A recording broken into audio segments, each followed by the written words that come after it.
தொலைகிறதே. வாழ்க்கையின் வேர்களோ மிக ரகசியமானது.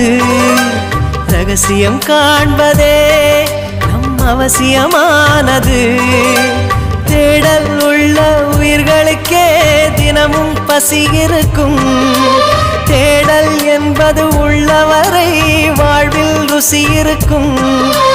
பாடல் போல தேடல் கூட ஒரு சுகமே. இசை பாடி வரும் இளம் காற்றுக்கு உருவமில்லை. காற்றலை இல்லை என்றால் ஒரு பாட்டொலி கேட்பதில்லை. ஒரு காலம் வருகையில் உள்ளம் கொள்ளை போகுதே. ஆனால் காற்றின் முகவரி கண்கள் அறிவதில்லையே. இந்த வாழ்க்கையே ஒரு தேடல் தான். அதை தேடி தேடி தேடும் மனது தொலைகிறதே.